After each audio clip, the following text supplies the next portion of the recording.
Le groupe trouve ensuite le campement de Hobart abandonné dans les broussailles, trompé et laissé pour compte par Baxter et Holly qui ont volé leur argent. Ils laissent Jake aider les colons tandis que Peyton, Malcolm et EMTT poursuivent les criminels. Ils découvrent une cachette dans un canyon où Baxter, Holly et leur bande se cachent. EMTT, feignant la précipitation, entre dans le canyon avec Peyton, qui est allongé sur un cheval en jouant le mort. Il raconte à Dawson, le chef de la bande, qu'ils sont poursuivis par la police après un braquage à la banque de Turley. Dawson, furieux, s'apprête à tuer EMTT quand des coups de feu éclatent depuis le bord du canyon. Malcolm et un colon tirent sur la bande. Dans la confusion, EMTT libère les chevaux de Dawson tandis que Peyton tire une caisse en fer avec son cheval, couvert par Malcolm et le colon. Le trio s'échappe en riant de leur succès, mais les colons, sceptiques, réclament la caisse et sont tués par un tireur caché de Dawson. Après avoir riposté et tué l'assaillant, ils rejoignent Jake qui guide les colons vers Silverado. Cette nuit-là, au coin du feu, leur amitié grandit. Peyton parle de son attirance pour Anna, la veuve d'un colon mort, tandis que Malcolm évoque ses difficultés à l'abattoir de Chicago et son espoir de retrouver sa famille à la ferme de Silverado. Après l'arrivée des colons, le groupe se dirige vers Silverado, chacun avec ses propres objectifs. Peyton se rend au saloon local et rencontre Stella, la gérante et ancienne danseuse surnommée l'Étoile de minuit de Virginie. Ils s'entendent bien et deviennent amis, jusqu'à ce que Cobb, désormais shérif, arrive et appelle Silverado le paradis.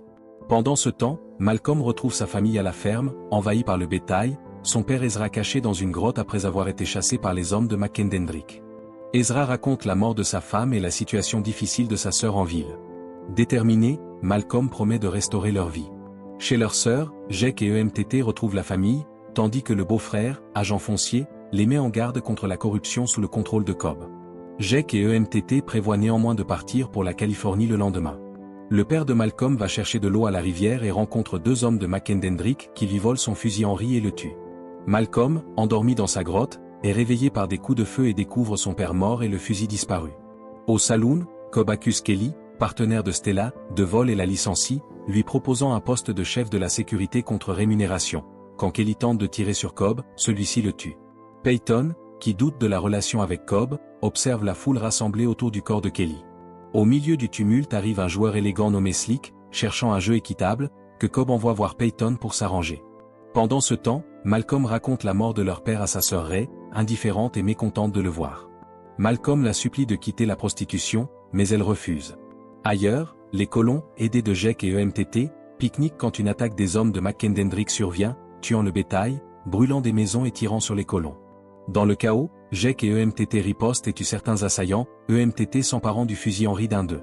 Au saloon, Stella et Peyton discutent de la dilution du whisky par Stella car la saveur originelle était trop forte, quand Jake et Terry, un partisan de Cobb, provoquent une scène. Terry, furieux que Jake ait embrassé sa femme Phoebe, est calmé par Peyton qui prend son arme et conseille à Jake de partir pour éviter d'autres problèmes. Après avoir rendu l'arme à Terry, celui-ci menace Peyton en lui posant le canon sur le menton. Stella calme la situation et Terry s'en va. Dans une autre partie de la ville, EMTT et son neveu Oggy sont arrêtés par McKendendrick et ses hommes lors d'une promenade à cheval. Voyant le tampon sur le cheval d'Oggy, EMTT abandonne, réalisant qu'ils font partie du groupe qui l'a attaqué dans son sommeil. La rencontre est tendue car McKendendrick veut se venger d'EMTT qui a tué son père, lui-même ayant visé Jake. Après cette tension, McKendendrick recule en laissant une menace implicite. Au saloon, Cobb raconte son passé avec Peyton. Il faisait partie d'un gang de voleurs avec Terry et d'autres, et avait un chien mascotte qui causait des ennuis. Après un vol, le chien fit tomber le cheval de Terry, qui tira dessus. Peyton, compatissant, s'arrêta pour aider le chien, ce qui conduisit à son arrestation et emprisonnement. Après ce récit, Cobb remet à Peyton ses premiers gains du saloon et laisse entendre qu'il pourrait en prendre la gestion. L'histoire commence dans une atmosphère calme, dans une petite cabane de l'Ouest américain, où un homme nommé EMTT dort seul. Soudain, Brack force la porte et un tireur lui tire dessus à bout portant, mais EMTT, doté de réflexes rapides, se réveille, saisit une arme et abat son attaquant. Non soulagé, il voit une autre personne près de la cabane et lui tire dessus aussi. Soudain, un coup de fusil vient du toit, mais EMTT est à court de munitions, il jette son arme vide sur le poêle pour tromper l'ennemi, puis saisit un fusil Winchester et abat le tireur qui tombe dans la cabane. Une fois en sécurité, EMTT sort vérifier les corps, remarque leurs chevaux, dont un porte un tampon qu'il reconnaît, puis s'en va à cheval. En chemin, il rencontre un homme nommé Peyton, à moitié nu, qui l'aide par bonté, lui offrant eau et compagnie. Le soir venu, il se repose au coin du feu. Peyton raconte avoir rejoint un groupe de voleurs qui lui ont tout volé, y compris son cheval. Arrivé à un poste militaire, EMTT donne de l'argent à Peyton pour des vêtements neufs. Peyton aperçoit son cheval volé et le voleur, et se rend furtivement dans un magasin général pour acheter une arme à crédit, refusée, puis obtient un vieux pistolet défectueux pour 20 $. Peyton se rend ensuite sur la place du village où il est repéré par le voleur qui ouvre le feu. Calmement, Peyton vise et abat l'homme, avant d'être interrogé par un sergent de l'armée qui vérifie le nom sous la selle et confirme la propriété.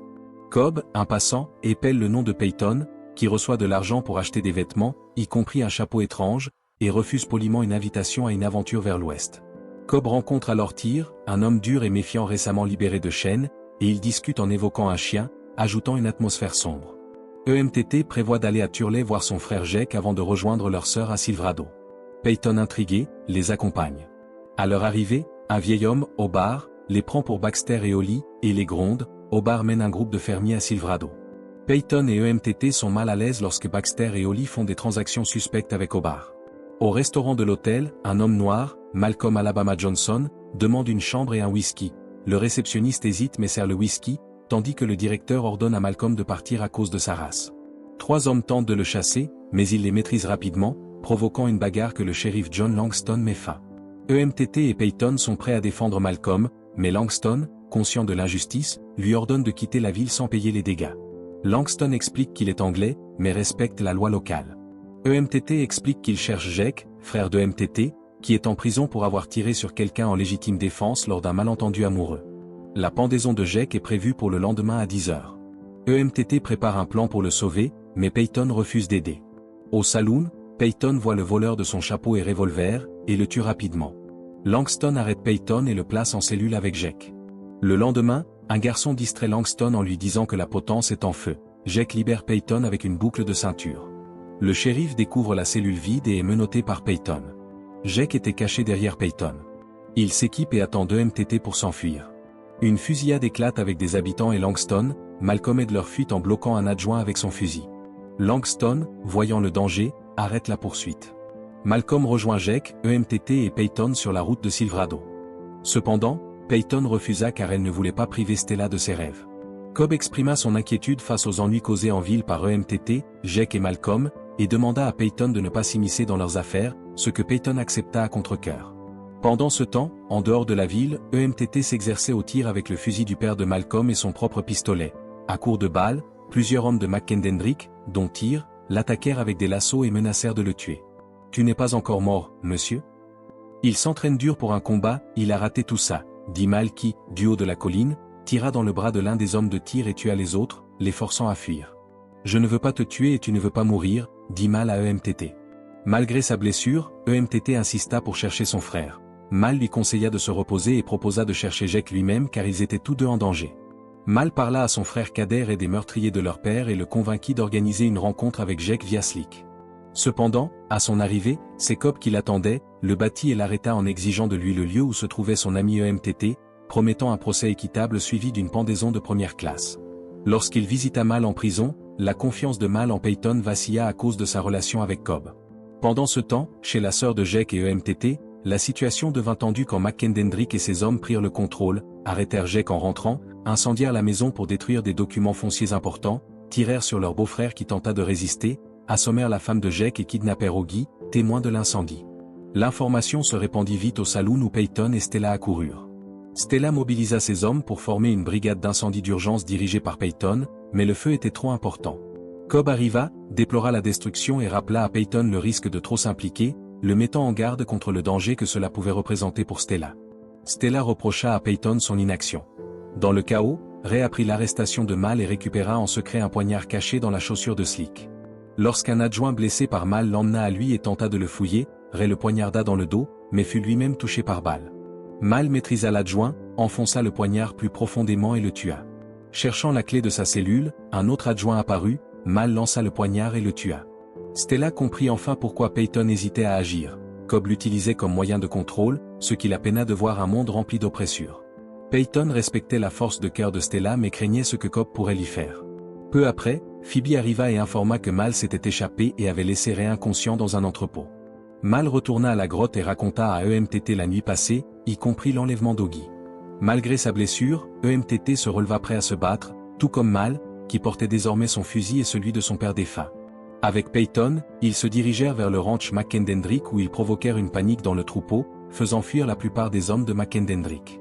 Du toit de la maison, Mal couvrit en sniper tandis que EMTT s'infiltra, sauva Ogi et repoussa plusieurs ennemis.